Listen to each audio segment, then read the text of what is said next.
We come to this place for high strangeness, that incredible feeling when the lights go dim and the bullshit becomes believable. In this place, Bigfoot doesn't just leave tracks, he walks among us. And aliens don't just linger on the edge of reality, they sit next to us. Encounters feel alive, and cryptids feel perfect and powerful. Because in Bigfoot Movie Club, they are. Hi, everybody. Welcome to Bigfoot Collectors Club, the other side, the parallel dimension to BCC. I'm your host, Michael McMillian. With me always is the Emperor of Emanation. Oh, wow. Riley Bray. That was submitted by Haremy Botsquatch. Also, like, pretty appropriate for the movie that we're going to get into, an appropriate title. Yeah. Returning to the clubhouse this week, joining us for Movie Club. It's always a pleasure when you're here to talk movies. We got podcaster and movie critic and puppy dog Toad, puppy dog mommy to Toad. He's so good at the cute. Like, I didn't even tell him to do that. From What's Up Weirdo, please welcome back our dear friend Jessica Knapik. Hi, Jessica. Oh, hi. Jessica has too much bronzer on. Oh, nobody can tell. I don't have enough bronzer on, so there you go. Yeah. You look great, always. I feel like a dead worm. That's fine. It's what, February? Everyone's feeling like a dead worm these days. Literally. Yeah. Michigan has been brutal. Yeah, don't worry about it. Your house is cool. I love your horse portrait. I love all your plants. Mm-hmm. Thank you. You got a cozy vibe going on in your nice HQ over there. Background with the warm lamp. It's very yeah. I like it. I need to get. I could use a little touch over here. So, hey, I'll come help you. Jessica, how the hell are you? I'm fine. We're just surviving the hellscape, all of us. Mm-hmm. Yes, we are. Truly. One of the things that get us through that, of course, are movies, which I told Riley, I don't know, because I know you're a big movie buff, and especially when it comes to like horror and genre and stuff like that. You've been on to talk about Jaws. We talked about Smile 2. I think this is our third movie discussion, and maybe the first other than Jaws, which was technically, I know, nominated for Oscars and won some. This is a Oscar nominated movie we're talking about this week, Bugonia, and which will be obvious is why we're talking about it once we get into the movie itself. But are you someone who I want to bang out all the award nominated movies as well? Great. Well, I always have been. I always watch all the Best Picture, Best Actor, get down, as far as I can into the nominees. But since when did it start? I don't know. In the last year, I'm now officially in the Michigan Movie Critics Guild, and there's only 17 of us, and we're like voting members of I don't know, our opinions go on to shape the big award shows, and they get announced, they get a press release, all that shit. So I have to watch every movie ever. They sent us every movie ever. Even the old ones? Well, no, but everything that got made. I don't know if you guys have ever seen these things, but here's an example. Neon, they sent me a box, and it has every freaking movie that they put out this year. How do I become a movie critic? Riley, we have a movie podcast. Let's just make this a movie podcast. Yeah, so all right, we're pivoting. the different studios are different. Not everybody sends out something this nice, but or you'll get them in your email, and then you get to vote on them, and we see them really early. That's so rad. How often are you now watching movies? Is there constantly? Yeah, at least once a day are we talking about, or? Well, the critics thing, we were knocking out a few a day. Some of our in-person critics days, we had to go to the theater and sit through 3 movies in a row. It was crazy. Yeah. Which is hard. That's not fair, because then, by the last one, that happened this year because that Song Sung Blue movie came out, and I thought it was wonderful, and all the other critics were so hard on it, and then she gets nominated for an Oscar. I'm like, I told y'all, this movie is good. You're just being cranky. Yeah. Sorry. It didn't really help anybody. I've heard the same thing about Song Sung Blue. By the way, we mentioned to our supercasters, our club scouts, that we are going to be talking a little bit about the Oscar nominated movies in this episode. Oh, good. Song Sung Blue, have not seen yet. I'm compiling a list. It's been a while since I've committed to award season movies. And this year I was like, you know what? I'm watching them all. I'm even going to go back and see the ones that I haven't seen yet for the Golden Globes. Movies got paused for me a bit when my dad got sick and then passed. So I'm playing a bit of catch up. Yeah. Song Sung Blue haven't seen yet, but I have heard from, because I was driving past that billboard and I was like, this looks corny as fuck. And then I don't know how you brand that in like a cool way. Yeah. But everyone I've talked to has seen it says it's great. It is great. It's wonderful. It's like, I don't know.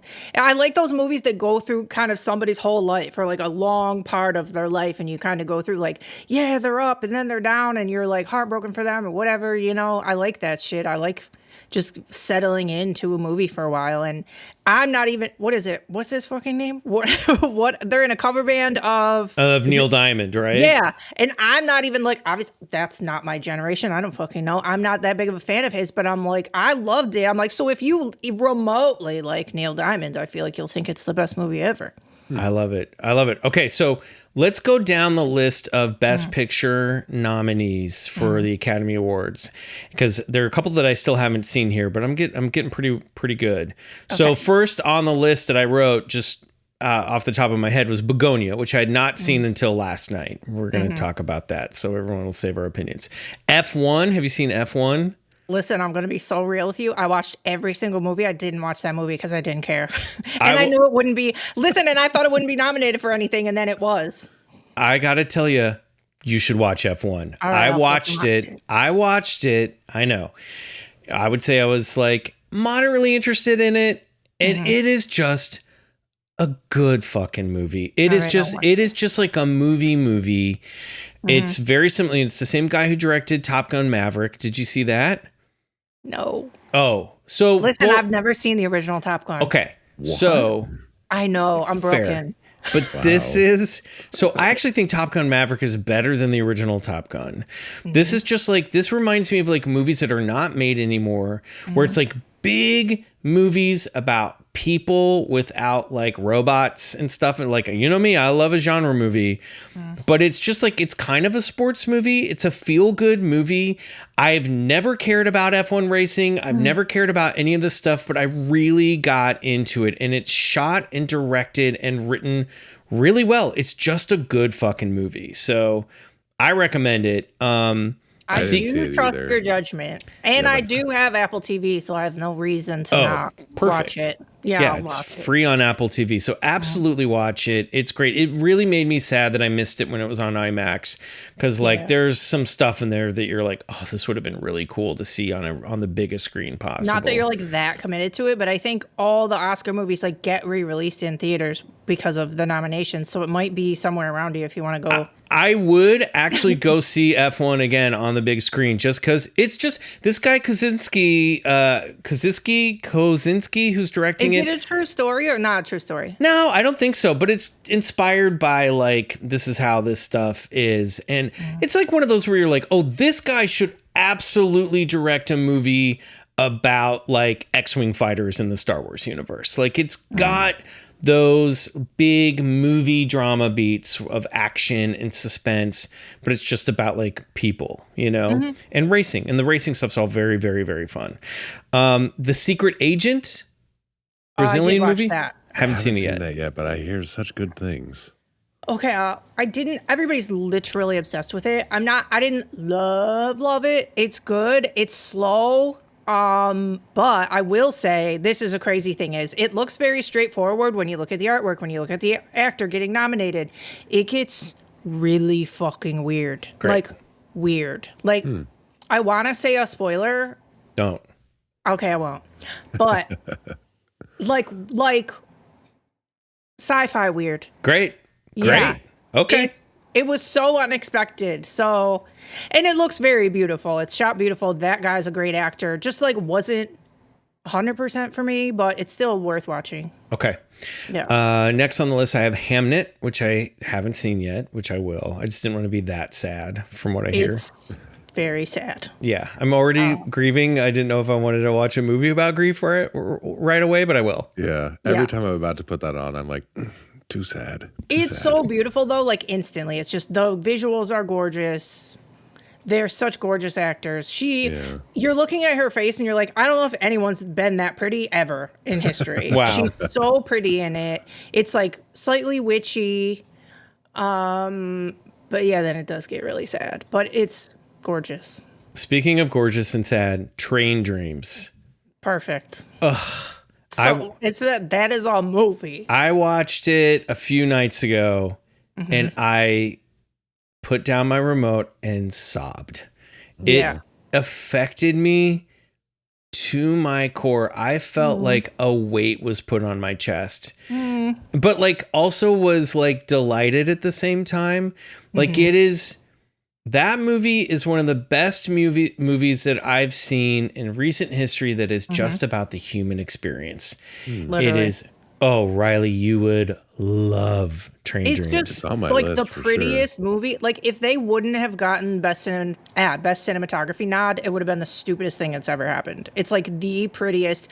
I'm chronically on my phone. My dog is crazy. This movie, I did not want to move my eyeballs off the screen for 1 second because every frame is so pretty. Gorgeous. Wow. And beautiful long shots where they'll let action play out in one composition, but it's like composed perfectly. What a gorgeous movie. And I will say for Bigfoot people, like there's no Bigfoot in the movie, but the movie is set in the early 20th century in like in the logging industry and like the train industry. So you get a lot of forest and you're meeting a lot of characters that like for sure were passing around tall tales of wild men and cryptids. So like it's got that vibe to it. You know what I mean? Like, especially William H. Macy in that movie is so fucking good. He would have been telling the tales. Oh my God. I love William H. Riley, you got to see it. It's a perfect movie. Okay. Convinced. One of my favorite movies of the year, One Battle After Another. Riley and I saw it together. Loved it. A lot's been said about it. Go see it or watch it if you haven't. I watched this one about a week ago, Sentimental Value, which is a Norwegian movie with Stellan Skarsgård. Big fan of that one. Love this movie. Yeah. That was one of the ones everybody's obsessed with. I'm not as obsessed with it. I thought it was just like, I'm like, this is good. It's good. Yeah. It's not like the best movie I've ever seen. No. But No. Also, like, there were moments of that movie that I thought were great. They were filmed like a horror movie. Like the whole opening shots of the house, which is like, a character, like makes you really feel, it felt haunted. It felt like a haunted house movie that wasn't a haunted house movie. Yeah, just like family bullshit shoved in your house that never goes away. Yes. And so I appreciate it on that sense. I was like, oh, it is a haunted house film. And this guy, this director could make an amazing horror movie if they wanted to. Yeah. That main actress chick is so good, too. Oh, so good. Still haven't seen this one. People love it. Marty Supreme. So good. I loved it. It's so good. Loved it. Okay. Yeah. Great. It doesn't have any business being as good and fun and Chalamet. Gripping. Like you're like, why am I so choked by this fucking ping pong movie? But you're That's like, what makes it so good. The whole movie. Yeah. Okay. It's still in theaters. I'm going to try to see it in the theater this week. I was saying before, like, it kind of weirdly reminds me of like the Odyssey or the Iliad, where it's like this sort of like this meandering hero's quest and these different trials, and there's all these sort of side quests, and it's just like, and they just have to be like crazy, like have the most confidence, or they're gonna fail. You know what I mean? Like otherworldly confidence. Yeah. I love it. It's a good time. And then, of course, I know you're very excited about the last two, Sinners, which was a blast. The best. Horror Gets better movie. every time you watch it. Horror movie nominated for an Academy Award. Lots of horror noms this year. You're getting your wish, Jessica. It's unheard of. And then this one, not really a horror movie, more technically gothic romance, but a monster movie, Frankenstein, which was definitely a horror movie. Come on. I saw it in The Egyptian, which Netflix now owns. And poof, man, I mean, say what you will about Netflix, man, they have renovated that theater to the most gorgeous standards. It was so, when you come really in May, we'll go, let's just go see whatever's playing at The Egyptian. And let's maybe try to get, if you haven't seen a movie at the Chinese, you should also see a movie at the Chinese. I want to go in there. That one's fun too, but the Egyptian especially. American Cinematheque does a lot of like old screenings at the Egyptian. Like they did a whole David Lynch retrospective recently. It was awesome. I went and saw Eraserhead there again. It's such a good theater. It just sets a great vibe for going to see a movie, and you feel like you're in a special building watching something special, you know. I love that. Yeah. So out of all of those, what do you think? You haven't seen F1, but out of all of those, which is your favorite of these Best Picture nominees, do you think? Sinners and Bugonia, for sure. Okay, great. I mean, I don't know if they're going to win. Sinners might take it. I don't know, though. It could be Hamnet. It could be, I don't fucking know. It's always disappointing. Yeah. I feel like it's one battle after another's to lose, but I also feel like it came out so long ago compared to some of these, it might have lost a little steam. So did Sinners, like a hell of a long time ago. I think Sinners has picked up more steam in the awards season than it had going into it. So I know that a lot of the awards voters, though, they admitted after and put it in articles that they don't even watch everything. So I feel like they'll watch the ones that they think are more serious and just not watch the other ones. Or they will not watch the ones that they think are more serious and go, it's got to be that. Like, you can tell that in the Emmys, how lazy sometimes, especially you just be like, well, we know Frasier's funny. Frasier wins again. You're like, you're not watching. You haven't watched all the ones. You haven't watched all of them. Okay, great. So Bugonia is nominated for 4 Academy Awards: Best Picture, Best Actress Emma Stone, Best Adapted Screenplay Will Tracy, and Best Original Score, which the score for this movie fucks. Insane. It's Jerskin Fendricks. I believe that Jesse Plemons was abso-fucking-lutely robbed of a nomination here. I don't know who I would go and replace, but man, is he good in this movie. I think he makes the movie more than Emma Stone does. Yeah, he really carries it. Yeah. He's so good in this movie. But he got nominated for a Golden Globe and a SAG Award and a BAFTA. Yeah. Should have been also nominated for an Academy Award. I don't know where he got squeezed out, but Toady. I know he's back. Before we get into it, is there any good boy? Are there any movies coming up? Should we save that for the end? Any upcoming movies? Yeah, let's do that at the end. Yeah, great. We'll just go through Bugonia now. Okay, so if you haven't seen Bugonia yet, hi Toady, you can watch it on Peacock, right? Oh my God, he's so cute. Big head. Who's that big head? What a cute boy. You can watch it right now on Peacock if you have a subscription. I'm sure it's available to rent other places. It might still be in theaters in your area. Let's just give a little bit of background information on the movie. Bugonia is a 2025 black comedy thriller directed by Yorgos Lanthimos and written by Will Tracy. Yorgos also directed Killing of a Sacred Deer, which I adore. It's a fucked up movie. The Lobster. The Favorite, which I have not seen. Has anybody seen Kinds of Kindness? I have. And good or bad? I just recently watched it like 5 days ago. And what do you think? Because it's some of the same cast. It's good. It's weird. It's cut up into 3 stories and they're all fucking weird. So if you don't like one of them, you might like another one. I could see where people would not like the movie. It's just insane. They all feel like a nightmare or a weird like Twilight Zone thing. Okay. Yeah. It's good. It's not my favorite of his, but it's good. I like it. Yeah, I like Fever Dream for sure. Yeah. Okay. 100%. I never saw Poor Things either. Oh, watch it. I will. I love. I've seen, because I'm a latecomer to Yorgos movies. I only watched The Killing of a Sacred Deer maybe a little over a year ago, and The Lobster. So good. God, that movie's great. I know. That movie is so fucked up and so good. The diner that they go to is in Ohio, and I have it like marked on my Google Maps. I'm like, I'm gonna go there. Oh yeah, I gotta go. Let's see. Watch Poor Things. It's nuts. It's beautiful. It's like Wizard of Oz and Charlie and the Chocolate Factory and a fucked up weird movie had a baby. It's so good. Okay, great. And then let's see, Bugonia. Okay, that's all. It's stars Emma Stone, Jesse Plemons, Aidan Delbus, Stavros Halkias, who's very great in this movie, and Alicia Silverstone. You gotta love that Yorgos cast Alicia Silverstone in his movies. I'm so happy anytime she shows up. I love her. Cinematography is by Robbie Ryan. Music by Jerskin Fendricks. And it was released on August 28th, 2025 in the Venice Film Festival. Came to the States on October 24th. And that's basically all I would say you really need to know. The short one-liner for this movie is a conspiracy theorist kidnaps a high-ranking corporate officer, woman, person, head of a corporation, because he believes that she is an alien. Basically, that's yes. He thinks she's going to destroy the world. Yeah, it's going to destroy the world. Yeah, that's not too much of a spoiler because we get into it very quickly in the movie. And now did you tell everybody to watch it? Okay. So we've told people already to watch the movie.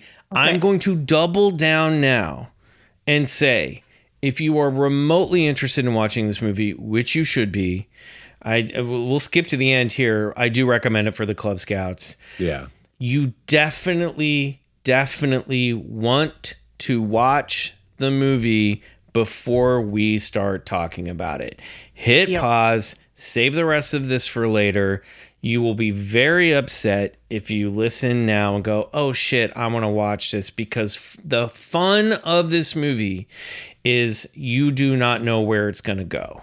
And that's all we're going to talk about. So like, spoiler country is thick and heavy for this one. Okay. Right. Everyone agrees. It is. It would be, I would have killed someone if they ruined this for me. Yeah. I feel almost guilty putting this episode out here if you haven't watched it yet. So now's the time to stop this. Go watch the movie. It's under 2 hours. It's an hour and 48 minutes. It's a perfect movie length. It's very watchable. Don't feel like you need to get yourself into a headspace to watch it. The movie will pull you in immediately. The pace is great. I started it. I'll say this. I started it late last night. I was like, oh no, 10 o'clock. Cause I'm a little bit of I don't like staying up late these days. And then I was like wide awake, sucked in, loving every minute of this movie. So definitely go watch it and go do that right now. Okay, we're back and we're getting into spoiler country of Bugonia. I thought we would maybe start by talking about the title, because I had to look this up after I watched the movie, because I thought it was Bugonia the flower. I did too. It's not. It's Bugonia, Bugonia, and that has a whole other meaning that makes sense once you've seen the movie. So did you know about this, Jessica, going into the movie or watching what the title means? I knew that wasn't how you spell the flower. Okay, so get a load of this. I don't think anyone should be ashamed for not knowing this. Bugonia was a folk practice in the ancient Mediterranean region, so Greece. It was based on a belief that bees were spontaneously generated from a cow's carcass. By extension, it was thought that fumigation with cow dung was beneficial to the health of the hive. So the idea is that from decay, new life is formed, specifically bees. So here's a detailed description of Bugonia as it is found in the Byzantine Geoponica, which is basically some sort of almanac or encyclopedia for things to do. Now, I will say a little bit of a trigger warning for ancient Mediterranean animal abuse, okay? Yikes. Build a house 10 cubits high with all the sides of equal dimensions, with 1 door and 4 windows, 1 on each side. Put an ox into it, 30 months old, very fat and fleshy. Let a number of young men kill him by beating him violently with clubs, so as to mangle both flesh and bones, but taking care not to shed any blood. Let all the orifices, mouth, eyes, nose, etc. be stopped up with clean and fine linen, impregnated with pitch. Let a quantity of thyme be strewed under the reclining animal, and then let windows and doors be closed and covered with a thick coating of clay to prevent the access of air or wind. After 3 weeks have passed, Let the house be opened and let light and fresh air get access to it, except from the side from which the wind blows strongest. 11 days afterwards, you will find the house full of bees, hanging together in clusters, and nothing left of the ox but horns, bones, and hair. So this was a ritualistic folk practice that I do not think actually yielded results, okay? But it was... Did it just attract the bees from the rotting... I think you've got a bunch of flies in there, but I don't necessarily think you have flies and maggots bees. Is what you're ending up with there. Yeah, Yikes. so... But this makes sense watching the movie, like, oh, okay, this is what the title is about, because it is... in some ways, a ritual. I mean, there I would argue, are the evidence of ritualistic killings. And when we get to the end of the movie, again, everybody, now is your last chance to get out of this podcast spoiler free. It is clearly a movie about destruction with the hope of rebirth, right? So let's just do what we always do. I'm talking a lot here. Riley, let's start with you. Let's go to Jessica. Just overall feelings about the movie, your general thoughts before we get into specific details, performances, plot points, all that stuff. I loved this movie. I went into it knowing absolutely nothing except that I saw the posters and I was like, that font is incredible. And the graphic design is like perfect. So whatever this is, I'm going to see it. I don't care. You've sold me on the poster, which is honestly rare. And then, so I just went into it knowing nothing. And it's just like, I felt like I was like, I had an inkling where it was going, which was confirmed, which was like, just so fun to watch unfold. But then there were so many moments where I was like, no, it couldn't be. No, that's ridiculous that it wouldn't go that way. This is going another way. This is just an exploration of madness and the human mind and all this stuff. And it walks that line so nicely. And like the performances are all still really grounded in this like sort of like absurd story. But like everyone, like really, like I'm feeling these characters. They're relatable, even in their sort of like madness from any of the characters you could kind of describe that way. I also was a really big fan of the cinematography and like the composition of shots and sort of how cramped it felt in the house. And then that last sequence is like, it's like a painting. It's so good. Like I was just like so happy in the theater watching that ending. Just like, and also the part before the ending, the choice to lean into this sort of 70s sci-fi vibe. I'm still trying to dance around it. Was like just like such a great choice. I laughed out loud. Like it was just, I was like, oh, this is like, it's like they made this in a lab for me to just like make me happy. I thought it was great. I loved it. I could see that. There's aspects of the set design in this that remind me of very much of your own personal aesthetic in your home. Yeah. Jessica, what about you? I agree on all of it. I love it. Same. I thought the same with the space set, that it was so 70s. It was so mid-century retro. Like my house too. Loved it. The performances are insane. What I noticed last night is I was already obsessed with it. I already gave it 5 stars on Letterboxd. I was already obsessed. When you watch it again, it's so much better because I need to get over spoiling this movie right now. Yeah, no, we're guys. We're there. I know, we're there. but I'm still like choking on it. But listen, so the first time you watch it, you are so locked into Jesse Plemons and his motivations and like, he's nuts and she's fine and everything. You're so locked on him. Then when you watch it a second time, you're so locked on her and everything she's saying. And then it completely makes when she's like, Yeah, you're right. I'm an alien. I recorded it. What do you want? I told them, what do you want? And the whole second time you watch it, everything she says is like, she's being dry, but she's telling the truth. Yeah. It's like so different the second time. It like made me love it like 10 times more. She does so I'm in total agreement with both of you guys. Just generally like loved the movie. And I loved guessing where it was going to go. I will say, yeah, going in blind would have been the best way to do it. I had, and probably already spoiled a little bit because I was like, I knew that this had something to do with aliens. And I think I had picked up somewhere that Emma Stone plays an alien in this movie. Like in even like no one was like, she's an alien in it. Just maybe like Emma Stone alien movie. And so they had her like bald in the trailers and shit too. She looked weird. So you're probably like, oh yeah, she's an alien, but it didn't make sense. Yeah. So I thought this movie going into it was going to be kind of like an under the skin situation where you're like, Emma Stone or like A Man Who Fell to Earth, where like Emma Stone's playing a wacky alien trying to, and Jessie Stone finds her and like falls in love with her. Like I kind of thought that that's maybe what the movie was going to be. So I was very surprised when the movie started and it's like, oh, Jesse Plemons thinks this woman is an alien and kidnaps her and is interrogating her and torturing her with the hopes of saving humanity. Like it was a very different movie right off the foot than I thought I was going to watch, but I loved it and I was hooked into it.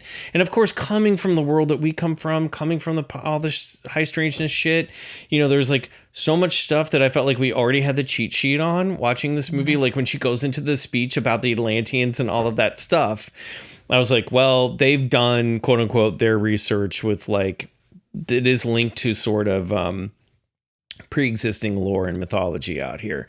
But I thought she did such a good job of playing the triple bluff on this, where you're like, she's an alien pretending to be a woman, pretending to be an alien, pretending to be a woman. It's like a quadruple bluff. Yeah. Because you're I had no idea.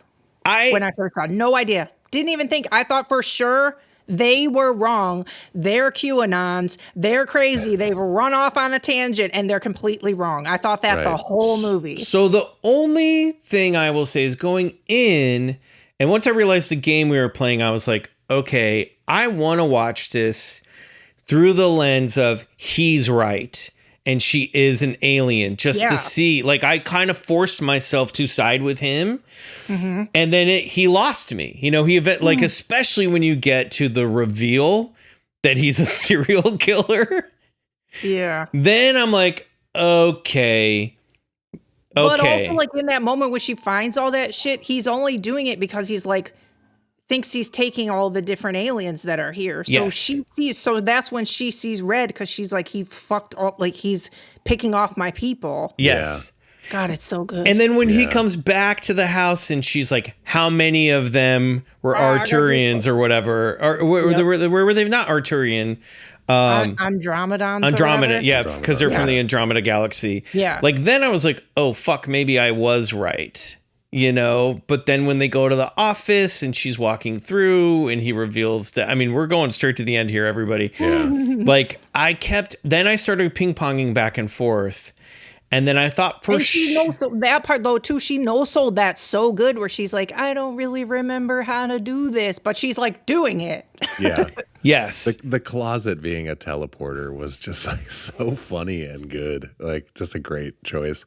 The absurdity of that actually being true is just like really, really great. Because you could also fully believe that this smart, capable woman would be going, I know how to negotiate with people. I know how to play into his paranoia, and is probably playing it by the book to the hostage playbook. Okay, what is it specifically that you want? How can I help you? I believe you, Like that stuff. He kept saying, "Let's have a dialogue," and he's like, "Don't." He's like, "Stop saying dialogue." Yeah, this isn't. Like, this he was being so fucking corporate. He was like, "This isn't." It was so annoying. Death of a salesman or whatever he said. Pointed out a play is such a great line.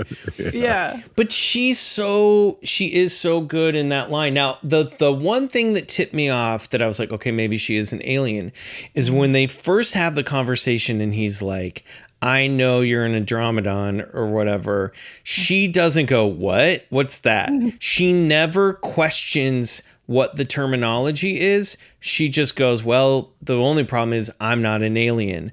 But there's great stuff where you're like catching her going, oh, fuck, he knows about us. I know the amount of times you flip back and forth while you're watching. And that's like to their performances too. They had us all, they were perfect. Yeah. Yeah. And then the other thing too that was kind of a tell where it's like when they, which is like my least favorite part, when they electrocuted her, I literally got nauseous in the theater when they electrocuted her because she sounded like she was in such deep agony. It like made me sick. When I rewatched it last night, I had to like turn the sound off. But anyway, that was the other tell too. So I'm like, wait, wouldn't a normal person fucking die? Yeah. And she's not dead and she's kind of okay. I don't know. And that's the thing that makes him go, oh, fuck, you're actually the Empress here. You're like, you're royalty. Yeah, yeah. There's also this whole layer to it, this like subtext layer about like sort of like class in America and like where we're at and like this sort of it's poverty or like on the line of poverty, and that is just like a sort of a normal. And like just that is all played up with her in this CEO role. And it's like this really incredible subtext that runs through the whole thing. And then that's also coupled with this whole like sub story of abuse with him and the cop and everything. That's like, it's like very, and his like, mom having an Oxycontin addiction and all of that. The opiate addiction. And it's just like, it's this like on the one level, it's this really fun sci-fi movie. And then on the other level, it's like this very like, it's like richly kind of dark and like it really like unsettling, and it just like sits with you, and it feels, and like you mentioned QAnon, like you feel that too, just like sort of like the division and the like post-truth era and the way that the sort of like ruling elite do just sort of like feed on and look down upon like so many people that are just sort of like stuck, churned through the system. And it's just like, it had so much like weight to it, but it was like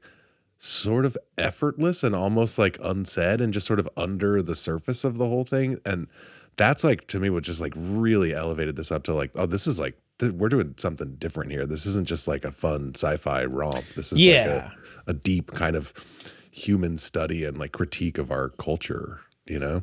It was a really interesting week to watch this movie with the release of the Epstein files that have just come out. Yeah. And how like conspiracy theorists are having a moment right now. And and it's like it lined up with this shit so eerily. And, you know, like obviously I've always been very skeptical of the QAnon stuff just as at face value, with the exception of like, obviously these things happen. And I've always believed in what victims said about Epstein. The twist that I never saw coming was like, oh, it looks like Epstein actually started the entire QAnon narrative with the 4chan people, which is so fucked up on a deeper, darker, fucked up level of manipulation than we've ever seen. So it was very fucking wild to watch this movie this week, and you're going, okay, well, he's clearly an Amazon, you know, factory worker. Yeah. And she's Jeff Bezos. Yeah. And to a factory worker, to most of us, me sitting here, Jeff Bezos might as well be an alien. He might as well be from another planet. Our perspective of humanity is so fucking different. And I am powerless I think, to his rule and his influence on the planet. And I think that we're living in a moment right now with the Epstein file shit coming out, that we're like, okay, we are lifting the veil on the conspiracy, which has been in plain sight, which is kind of what I've always said. It's like, well, we know who the people are. They're the people that are running the show in public.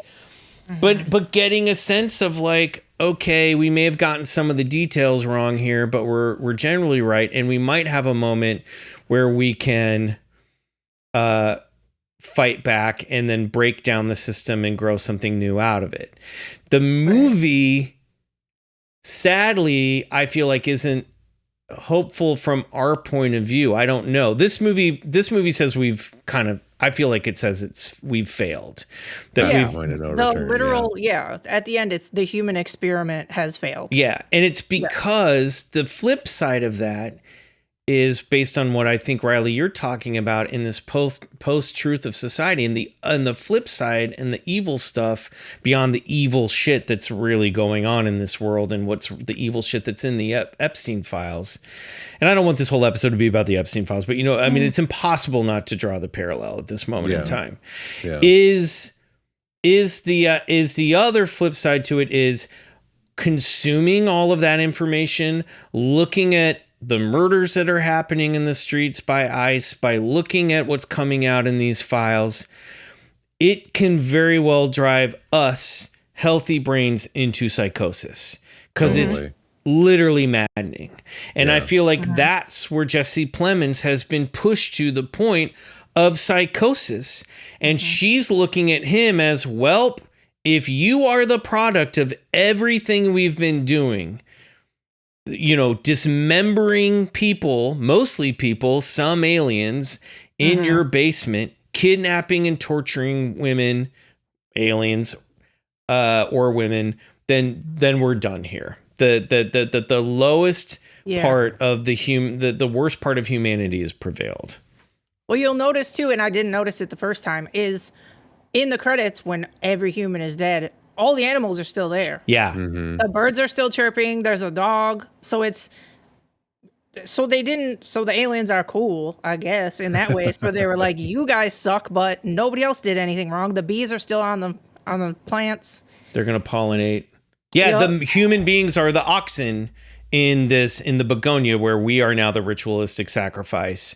And from this carcass, something new will grow again. Exactly. And he's also he's doing the ritualistic killings as well. Like when they shave her head and put all the paste on her, that reminds me of some of these instructions that we just read of like, put a fat ox into a box, do it this way, shut out the lights, stuff them full of linen. Like there is a ritualistic aspect to what he's doing. He must have gotten information out of the other ones too, because it sounds crazy at first, but then he was right that she can't communicate with the other aliens with her hair gone. So he knows he's learned some shit. But to us, we're like, what the fuck is he talking about? Yeah. That line too, when we get to the space station, when they're like, well, they cut your hair. It's just like so funny and satisfying. And they're all like wearing wool and have long hair. And she's got to wear the cap on her head, the wool stocking.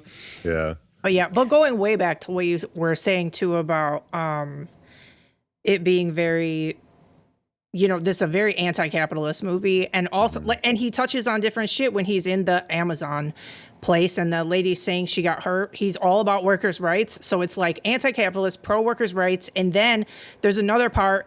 I think it's at the dinner where she's fucking spouting off, and he says shit. Oh, she says where she graduated from or something, and he's like, "Fuck for-profit colleges." Like he's tuned into fucking everything. So he sounds crazy, but he's on some good shit. Some of it. Yeah.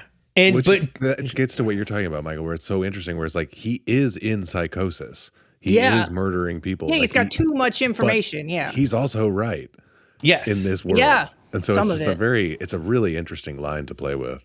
Yes. Yeah. And you also feel a sense that if he had not been in psychosis and not been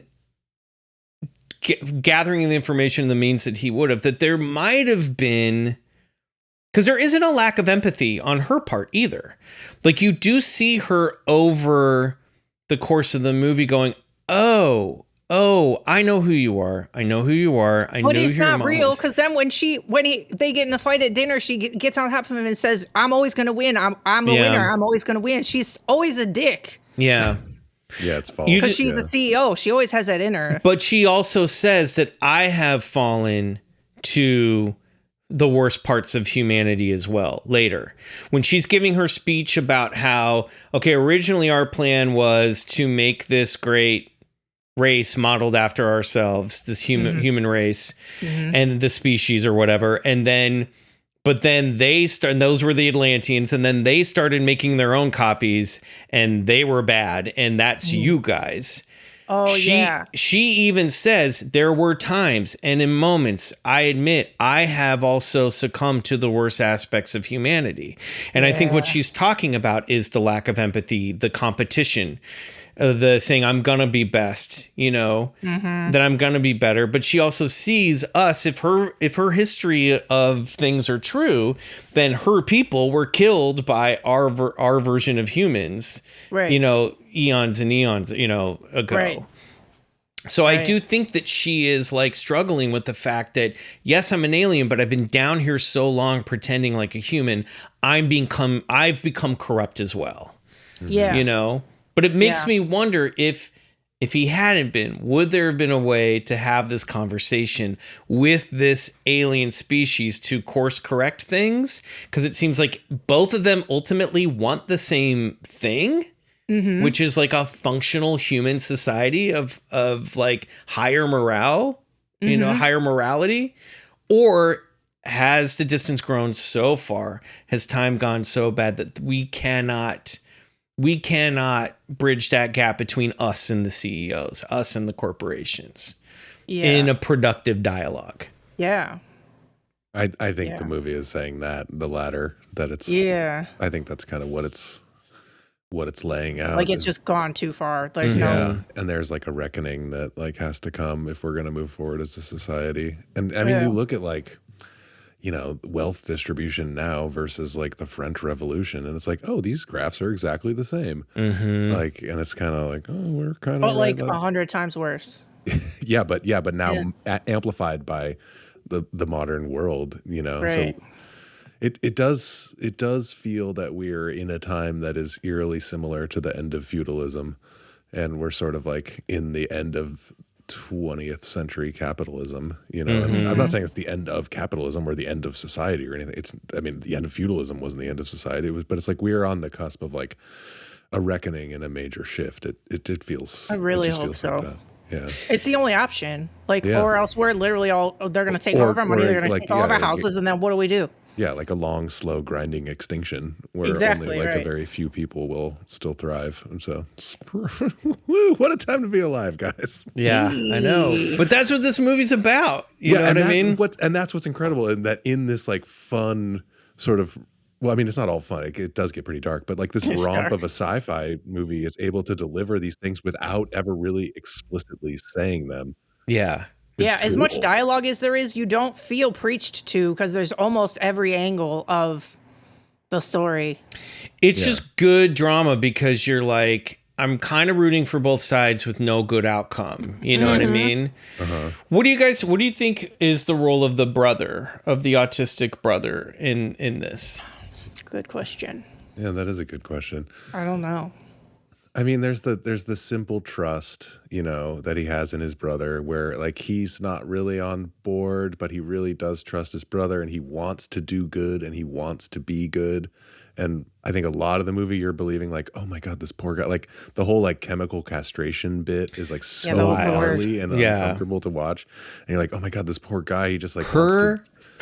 The look on her face when they tell her that, she's like, oh, like her reaction to that was like so perfect as a performance. Yeah, I think that's like his humanity though too. Without that character, then he's just a psychopath the whole time. That's a but good you're point. like, oh, he takes care of his like brother. Yeah, I think it's also showing that like our humanity has been like shoved down, infantilized.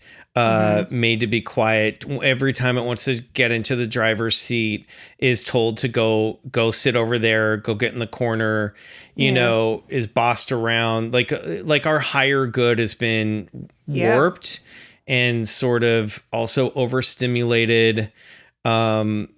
You know, just also like the meal of like every time they're eating in this movie, they're kind of eating junky food, even the spaghetti and meatballs. Like you just feel the sense of like the bodies are being poisoned, you know, just through like the stuff we're eating. There is that sense of like the corporation, capitalism and corporation have sort of infected everybody, you know?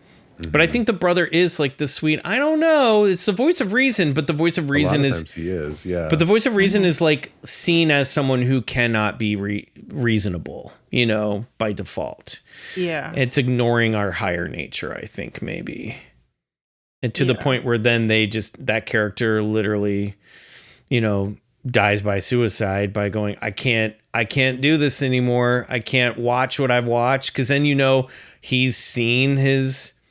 Does the brother say others at a certain point? Did he not know that everybody else had been killed, or do you think that he'd witnessed to the... He probably knew.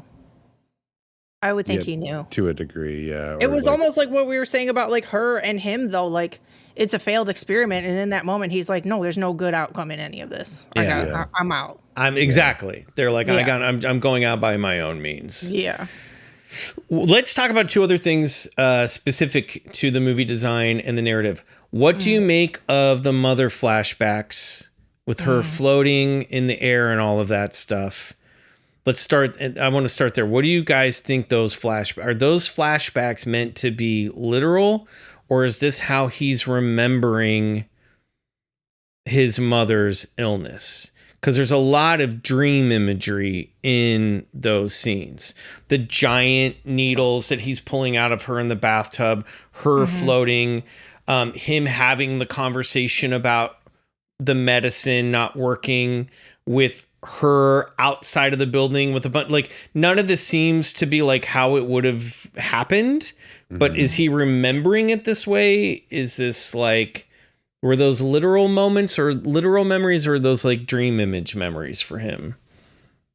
I think it's just his attached trauma. Like how you drag it around with you like a balloon. Like it's always with him. You know what I mean? Like he had to watch all that. He had to help. He had to take care of her. And now it's stuck to him, and he has to navigate life like and still deal with it and not have the money to deal with it. It's like how when you were talking about sentimental value, like the house is haunted. It's just like that he's fucking haunted by all this terrible shit that's happened to him, and nobody helps, and there's no way out of it. I took it that way too, like where it's this depiction of addiction as like something that becomes like outside of reality, because it is such a like addiction like breaks past logic and reason into like this like sort of surrealist self-destruction where you are just like lost in this you know, world that it defies it self-preservation or reason or anything. And attached trauma is, I think, a very, very good way of putting it. Yeah, I love that. I think I think you nailed it. I didn't really have an answer coming into that question, but I think that's it for sure. And because we also see his mother later in the hospital, it's not like she's floating out of her bed. You know what I mean? That was a surprise too. I thought she was gone. I thought she was dead too. I just assumed as much. That was so cruel too. That was gnarly. Like she made him go kill his mom. Yeah. Like that might have been what she was talking about too. Like I thought I was better than y'all, but I'm not better than y'all. Yeah. But I also agreed with her. I was like, oh, I get it. They're going to catch him before. Yeah. And no one in the hospital is paying attention. That's the other thing is like, no one is there to stop this, you know, that they've even forgotten her. They're not even looking on her. The caregivers have stopped giving and caring in a weird way. Not that I think that that's what's really going on, but it's just sort of like for his level of desperation, you know, because I thought that was also weird for me too, because this whole time we've been talking about how tuned in he is and how he's over researched everything, and then you're just going to believe she has a cure in her trunk. Like, you're not going to go do your little research. Like, you just believe her immediately. That's where weird. that's you gotta where keep the momentum going. I know. There was no other way to get him out of the house. He doesn't do anything. I think that's where we're seeing like the psychosis has taken over, Yeah. and that like he's past the point of actually being reasoned with, and he is out of touch with reality, even though the thing he's out of touch with reality turns out to be the reality, It is cool that there is not really a hero figure in this story, like at all. No. The bees. The bees are the closest one. It's like nature and the animals, bees. I guess. But that's, rare to pull off well, It is. Yeah, it's a locked room like drama, you know what I mean? Even though they go, this isn't a play, this very much felt like a play to me. Like a really good play where you're presented with two characters with opposing positions and you're not really you're rooting for either of them. And again, like I said, there's like no real good way out of here. And you're just like, this is just pure drama. It's just pure conflict, Unstoppable force, immovable object. Yeah. What did you guys think about the flat earth imagery in this movie? And is that another literal symbol in this movie? Is this movie coming out at the end and saying that the earth is flat? The conspiracy theorists are right. You know what? I completely didn't even notice. I noticed what their planet looked like, but I didn't compare it to our real society flat earth thing. I just thought it was his design of their weird planet. But now that you say that's supposed to represent, didn't even put that together. That was supposed to represent Earth, because at the end they're all standing over a little flat Earth that she pops the atmosphere, and that's how everybody dies. It made me laugh. That also made me laugh out loud. I did not even put it together. I definitely took it as like a nod to the whole thing about like conspiracy theories and like QAnon and all this kind of stuff, and just how it's just like like it's just like a little like wink. Like, well, every time they go lunar eclipse one day away, it starts with the spherical Earth, and as we get closer, it becomes more the model of the flat Earth. Oh, I didn't notice that. Yeah, I didn't either. And so, to me, it's sort of a narrative device showing like, hey, reality is not what you think it is, and the closer we get to this, the more the conspiracy is going to turn out to be true. And I thought maybe that the flat earth model is just like a model of the experiment on their ship, that it's not necessarily we're living on a literal flat earth. It was almost like a control device, that when like when you look at like a building, like when people make a little building and then you're like, oh, we'll put it there. Yeah. But then that's what I thought too at the end, but I didn't clock the 1 day left, 2 day left, whatever. I didn't clock those ones. Yeah, it becomes more the flat earth. But also then I was like, well, maybe when she goes in the closet and then we see her coming out of the goo, that maybe she's literally jumping out into a different dimension altogether. And now they're in a higher dimension. And from that dimension, Earth looks like a flat Earth. Mm-hmm. And that's, because when I thought they're popping the atmosphere, I was like, okay, all life is going to die. But it's clearly not that. It's just the humans. It's just the humans.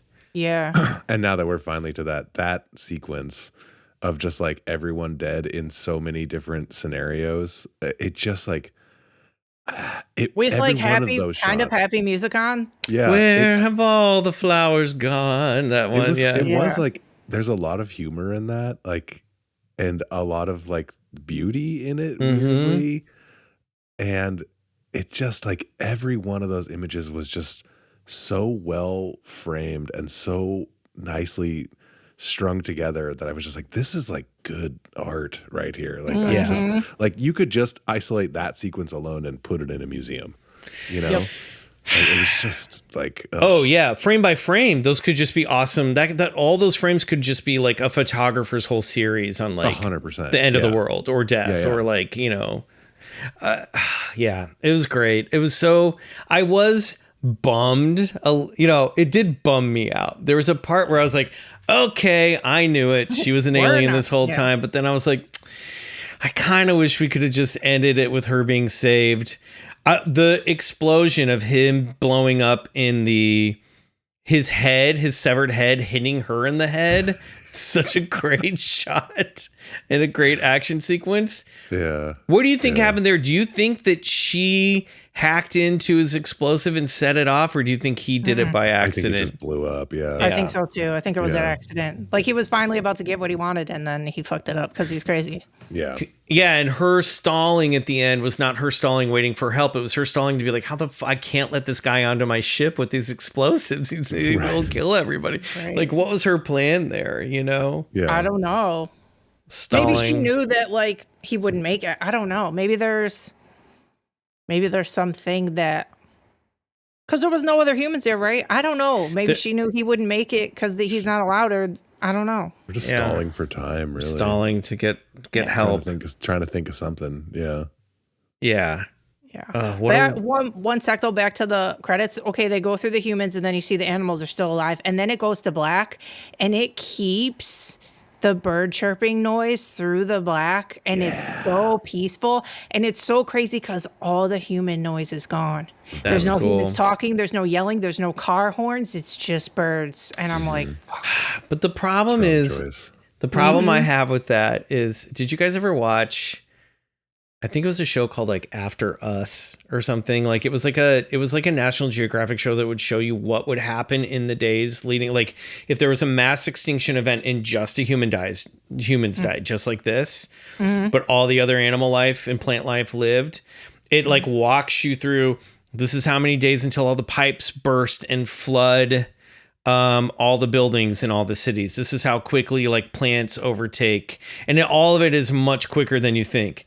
But the sad one is what happens to pets. And they're like, well, the long-nosed dogs will get out and survive because they're more like wolves, but all the short snouty dogs like Toad and my Albie, they're the first ones to go because they can't actually survive without people. So they're like, and so I'm like, well, fuck, man, there are dogs that are gonna die. That's what I'm thinking. There are dogs that are gonna die because of this. I literally thought that at the end because they showed the houses and people being dead, and I'm like, certain animals would get out, but certain animals would be trapped in the house. Yeah, that made me sad. Get out. That's where my brain goes. Yeah. So that's also why I was like, this poor cat. The cat's just going to eat those people. Yeah. It's also like there's a part of this movie, and that ending also reminded me, different story, different circumstances, but without giving much away, like lockstep with Pluribus too. Are you watching Pluribus, Jessica? Yes. Did I finish it? Yeah, I finished it. Yeah. I mean, there's another, like, I just feel like there's a lot of good, like, sci-fi right now that is talking about, like, the collective and, like, the collective collapse, you know? And I think it's that moment that we're all feeling, back to what you're saying, like, we're all feeling that coming right now, you know? Because also I think, like, there is this aspect to this thing that we're doing right now where I'm like, I feel like the internet, even though the internet's like weirdly doing its job, I also feel like it's fucking broken right now too. You know, like big time. Like none of the people that we're arguing with every day. I mean, I'm not doing it, but people are. Like none of the people you're arguing with are real, and they're being planted there to sow division. Yeah. So not only is there real people who are fucking terrible, then there's like a double amount of fake people. Yeah. And then how are we supposed to contend with that? And then going back to this movie, it's like, then you say the right shit out loud and you sound fucking crazy. Yep. And the platforms that you're doing the arguing on are really just optimized to keep you there. Yeah. Yep. You're the product. And they're going to give all our information to the bad people and say that we've dissented. Yes, also the surveillance state that we've all sort of signed up for. Willingly signed up for. Yep. Downloading free games and shopping apps. Guys. That's the only way out of this. We all quite literally have to stop buying everything. Literally everything. Don't buy anything new. Buy everything used. Yeah. Choke off the system. But what about my collectibles? No, don't do it. Don't do it. You don't need it. You don't need anything. At least for a couple years. Yeah. We all need to choke them all off for a couple of years. Until I can buy the old ones off eBay, right? That's okay. Yeah, that's fine. Yeah. Great. Used is fine. Who owns eBay? Yeah. I'm sure somebody's terrible. But okay. So anything left to unpack or say, or scenes or moments? Like, we didn't talk much about the cop. Stavros, what's his face, who played the cop, was really great in this movie. What a creep. Yeah. What a creep. Rough role. The music, we didn't really talk much about the music. I thought the music was... It's excellent and effective, and insane. It works, but it also gets out of the way when it needs to, and you don't even realize it's doing its magic on you. It's a great score. It makes it feel so much more emotional. It gives it such a seriousness to like a weird concept. The big brassiness of it reminds me of like Holt's. Is it Holt's The Planets? Who did the Planets suite? The composer, The Planets. But also same Holst, Gustav Holst. Nice. He did Kinds of Kindness, and he did Poor Things. Okay, so I gotta watch those. You'll like those scores too. I mean, just a great score. But this movie reminded me of Gustav Holst's The Planets, which are all these big orchestral compositions where he's like does a theme song for all the planets in our solar system, which again kind of tipped me off to like, okay, maybe we are dealing with something. And that music would come in at times where it's just like he's walking back down the hill from his bees and starting like, boom. You probably listened to that. You're probably onto something, because if they connected the movie title to that weird thing, then he's probably tapped into that shit you're talking about too. I bet, yeah. My dog Zola, poor thing. Like every time it would cut to like days left before the lunar, and it would be like boom, she would shoot up out of a dead sleep, and I'd be like, "Oh, honey, I'm so sorry." And she'd look around like, "What is that scary sound?" Yeah, like him doing all that fast, like manic pedaling, and just that music. Yeah, so good.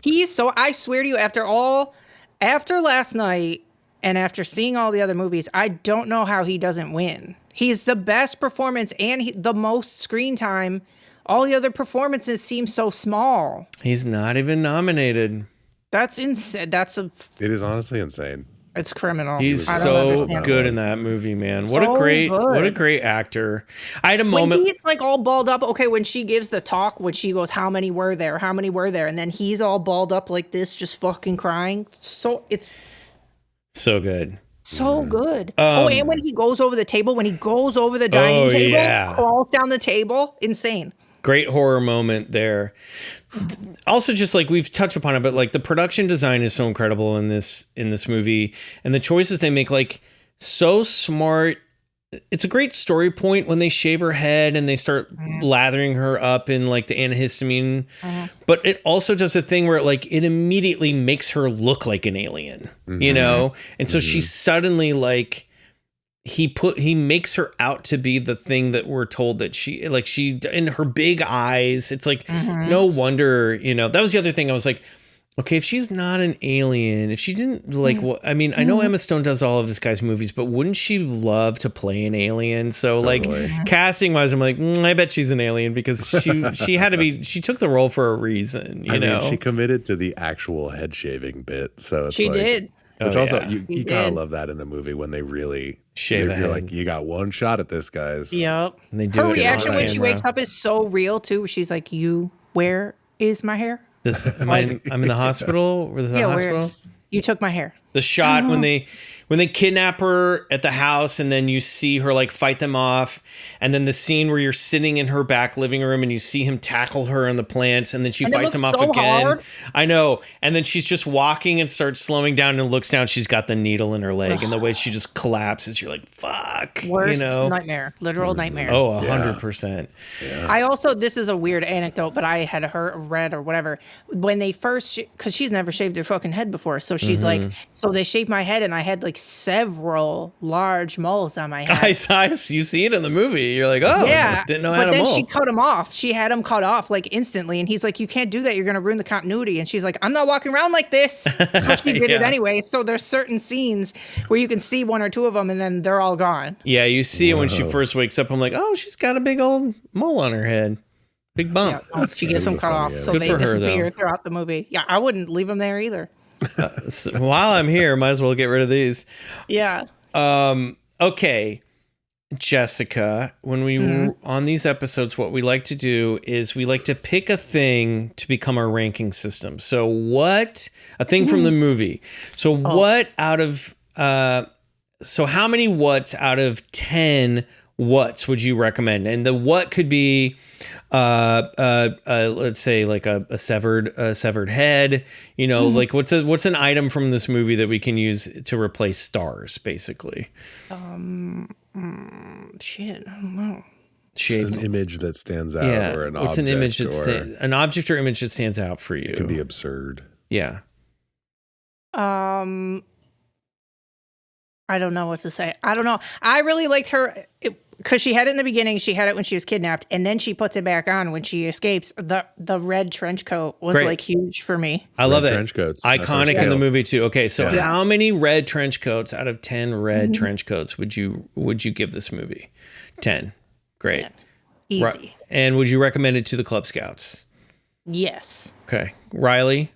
Same. I never do it, but I'm giving a 10 on this one. This was my best picture pick too. I really love this movie. I'm 10 out of 10 red trench coats. I think this is the first perfect score. Other than, I don't remember if we did this with Jaws, but it should have. Yeah. In BCC history. If it wasn't for, maybe we did it with Jaws. I don't remember if we did or we didn't, but this definitely is over here on the other side. The first perfect 30. Welcome to hear something else annoying? Yeah. I have a red trench coat that looks just like hers, and I knew I had seen the trailer, so I wore it to the advanced screening, and everybody called me fucking Carmen Sandiego. Rude. I'm like, can you watch the movie? I'm trying to look like her. Getting into the spirit. I'm getting in the fucking spirit. Okay, but wait, I have show and tells. Great. Oh, great. Okay, so at the screening, they gave us these. Whoa. That's cool Bugonia t-shirt in the font. Oh, I love it. I wish it wasn't cream color, but what are you going to do? And then, this is the best part. They gave us these fake pamphlets of like Jesse Plemons' fucking movement. So no cool. way about the Andromeda Galaxy or the human system? resistance, Andromedan information guide. And then you open it, and it's got her in there. Oh my God. It says, "Have you spotted an Andromedan?" There's her. As Michelle Fuller tops our list of suspected Andromedans holding prominent positions here on Earth as her company Oxalith has been charted for suspicious activity. Oxalith from like Bugonia. Ox, yeah. Oh, yeah. And then at the bottom it says she has narrow feet, thin cuticles, slight overbite, high hair density. And then you open it and it has like the galaxy and incredible. What he thinks the craft looks like. We never even talked about the spaceship. The spaceship is awesome. Like that organic-y looking weird, almost like fish looking ship. And that is some cool movie swag. That's a collector's item if I ever saw one. I know. I only got one. I wish I got more. And then the last thing I wanted to show everybody was, I don't know how many people on here are on Letterboxd, and they never do this shit, but when you log the movie on Letterboxd, it gives you a captcha and it says, "Please select any photos of aliens." And then you have to do that. Her whole face is just the captcha. That's awesome. And then you can log the movie. Oh, that's so cool. I need to get on Letterboxd. I'm not on there. I don't do it, but I should. I'm intimidated by things that have been going on for a long time and I don't know how to jump in. It's like not Letterboxd intimidating and nobody can find you. Okay. It's just like your own thing. It's like your own, and then you can look back and see what you watch. You can have friends on there. I do follow some people. Okay. But yeah, you just log stuff and listen, and you don't have to write a review if you don't want to. You can put stars, you can put a little comment, you can put whatever you want. Okay. I love it. Okay, so before we leave, we are a month and a half by the time this episode comes out. I'm not sure exactly when in February this will drop, but it'll be in February. Still a month away to the Academy. Well, the Academy Awards aren't until mid-March. I thought they were in February. No. So you definitely all have time to get caught up if you want to join us and watch all the movies this year. Yes. What are some of the movies that you've seen that you're excited that are coming out soon that you've been able to see since the new year? Any Let me good? Look at my Letterboxd. Like, what are the movies that we should be keeping an eye out for? Okay, hang on. The most recent one I watched that was super, super good that everybody will love and is a lot of the same themes kind of that we've been talking about is that Good Luck, Have Fun, Don't Die movie. Okay. I'm looking forward to that. Yeah. It's really good. It comes out February 13th, I think. Yeah. Sam Rockwell, Juno Temple. It's extremely anti-AI. the whole movie's like, all this shit's taking over all of us. People are turning into zombies. People are like connected to their phones. And then like basically like Sam Rockwell sounds crazy, but he's not. And he's worried that like all of this will take over the world, and he needs to find citizens to help him stop it. Okay. But there's like other very important themes in the movie, and it gets weird, just sci-fi weirdness for no reason. Great. Super great. That was great. The new Addams Family movie, Mother of Flies, on Shudder is so good. It's very witchy. It's an Addams Family's movie? Yeah, who made it? Hellbender? Oh, yeah, I thought I was like, wait, what? Okay. No, that's like their last name. Okay. I heard you guys talk about, them on What's Up Weirdo. I have not seen the new, why am I blanking? You just said it. What's the Mother of Flies? No, what's the one they made before that? The remake? Hellbender. So can you tell us it's a family that makes the movie? What do you mean? Yes. So the people, it's a dad, a mom, and 2 daughters. They do fucking everything. They're in the movie. They write the movie. They direct the movie. They do the gore. They do the score. They do fucking everything. Okay. Wow. They're so talented and cool.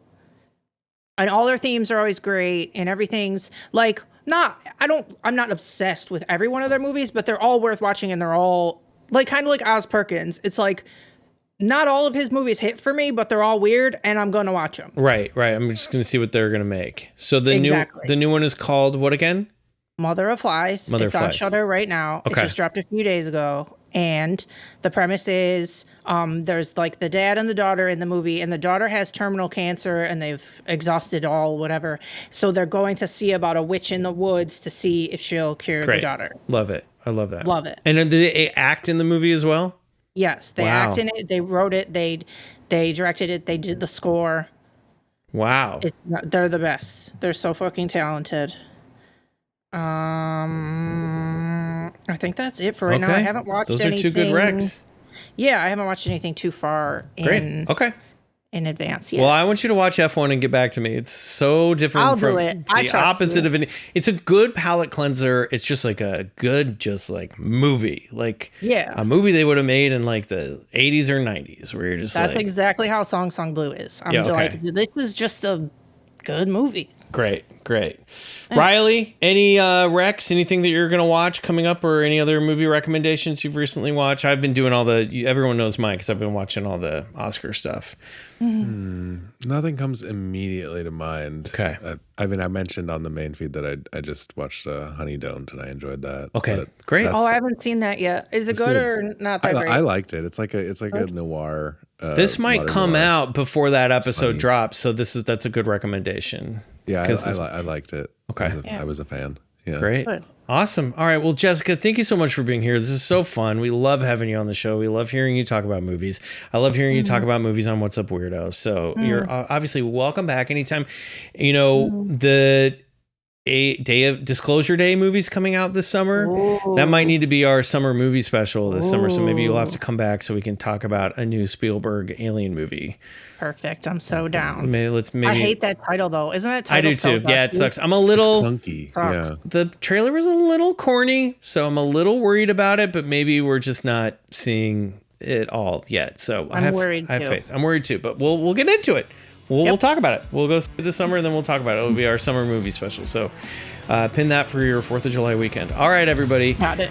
We love you. Where there's love, there's kisses. Thank you, Club Scouts. Thank you, Club Scouts. And thank you, Jessica. And thank you, Toad. Thank you, guys. He's sleeping on the blanket. Bye.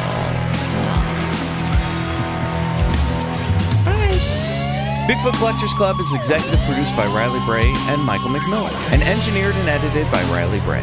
Our theme song is Come Alone by Suneaters, courtesy of Lotuspool Records. For ad-free listening and bonus episodes every month, join BCC Clubhouse on bcc.supercast.com. Want to see us? Watch video episodes and exclusive content on youtube.com/@BigfootCollectorsClub.